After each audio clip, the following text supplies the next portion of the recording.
বহাগ মাথো এটি ঋতু নহয়।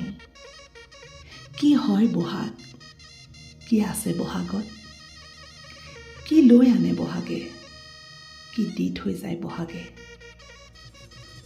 বহাগে কঢ়িয়াই আনে বসন্তৰ বতৰা, সিঁচি দি থৈ যায় মনত এমুঠি ভাল পোৱা অফুৰন্ত প্ৰাণ শক্তি। আৰু এই বহাগেই কঢ়িয়াই আনে বিহুৰ বতৰা। এই বহাগে আমালৈ কঢ়িয়াই আনে আমাৰ বাপতি সাহোন ৰঙালী বিহুটি, আমাৰ হেঁপাহৰ বহাগ বিহুটি। গতিকে বহাগ আহিলে আমাৰ সকলোৰে গা মন কিবা এক অজান ভাল লগা ভাৱত শিহৰিত হৈ উঠে।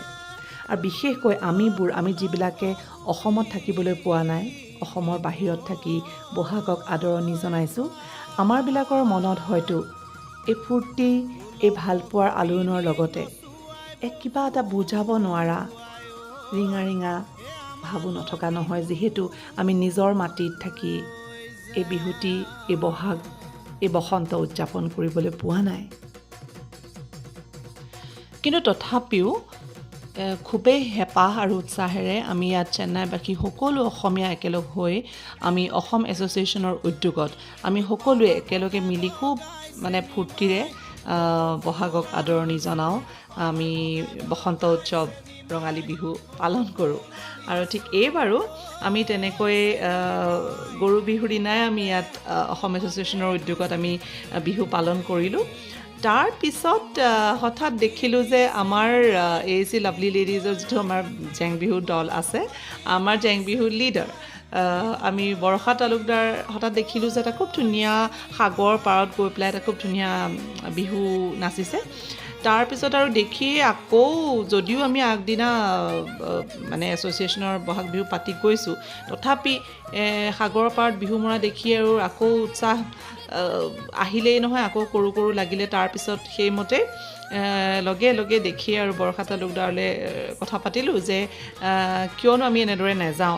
আমাৰ যিটো লাভলী লেডিজ গ্ৰুপ আছে, আমাৰ গ্ৰুপটোৰ সকলোবিলাক লগ হৈ পেলাই আমি এনেকৈ, যদিও আমি লুইত পাৰত পৰা নাই, আমি আমাৰ বংগোপসাগৰ আছে, আমি সাগৰৰ পাৰতে বিহু মাৰোঁ, বিহু উৰুৱাব পাৰোঁ। আৰু ঠিক যিমান হেঁপাহেৰে উৎসাহেৰে মই সুধিলোঁ, আনফালৰ পৰাও বৰষায়ো সেইটো উৎসাহেৰে সঁহাৰি জনালে যে হয়, কিয় নহয়। আমি যিহেতু আজি 2-3 বছৰৰ পৰা এইটো কথা আমি ভাবি আছোঁ, প্লেন প্ৰগ্ৰেম চলি আছিলে, কিবা কাৰণে হৈ উঠা নাছিলে একেলগে ওলাই অহা। গতিকে ভবামতেই কাম, আমি কথা পাতি সিদ্ধান্ত ল'লোঁ। আৰু ঠিক তেনেদৰে বৰষা তালুকদাৰে আমাৰ লাভলী লেডিজ গ্ৰুপত খবৰটো জনালে।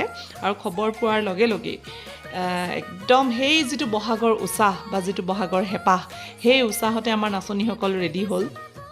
কাৰণ চেন্নাইত এই সময়খিনি, আজি এতিয়া এপ্ৰিলৰ মাজভাগ, মে' মাহৰ পৰাই ইয়াত প্ৰচণ্ড গৰম, অগ্নি নক্ষত্ৰম আৰম্ভ হয়। গতিকে এতিয়াও এইখিনি সময়ত আপুনি অসমৰ লগত বতৰ নিমিলে, প্ৰচণ্ড গৰম। কিন্তু এই গৰমতো আমি দুপৰীয়া সাজি কাচি বিহুৰ সাজত ওলাই আহি সাগৰৰ পাৰত এপাক নাচোঁ বুলি যে ওলাই আহিছোঁ, এই যি উৎসাহ, এই যি হেঁপাহ, এই যি প্ৰাণ শক্তি, এয়াও আমালৈ কঢ়িয়াই আনে বহাগে।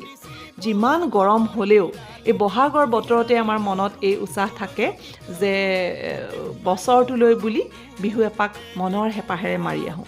তো সেই হেঁপাহেৰে আমি ইষ্ট কোষ্ট ৰোড, ECR ফালে গোটেই বীচবোৰ আছে, আমি ওলাই আহিলোঁ। আহকচোন চাওঁ আমাৰ নাচনীসকলে সাজি কাচি আহি সাগৰৰ পাৰত বিহু উৰুৱাওঁ বুলি ফূৰ্তিৰে কৰা বিহু নাচ।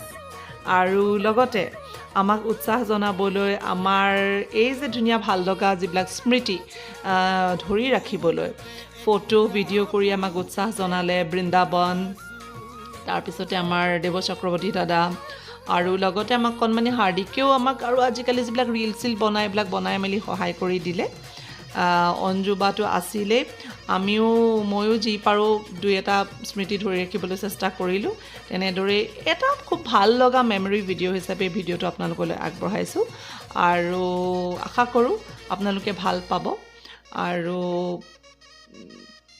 অহাবেলি বহাগত পুনৰ এনেদৰে ভালদৰে উদযাপন কৰিম, লগ পাম বুলি আশা ৰাখিলোঁ। সকলো ভালে কুশলে থাকিব। বহাগ উদযাপন কৰিবলৈ, বসন্ত উদযাপন কৰিবলৈ বতৰ গৰম কিবা কিবি একোৱে যাতে আমাক বাধা দি ৰাখিব নোৱাৰে।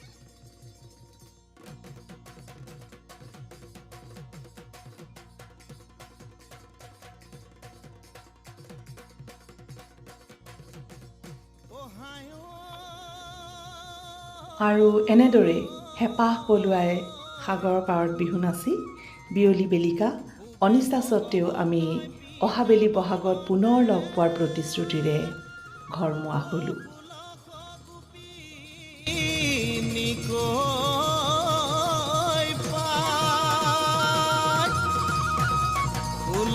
গোপিনীক নচুৱাই বগুৱাই এ আমালৈ বিহু থৈ যা।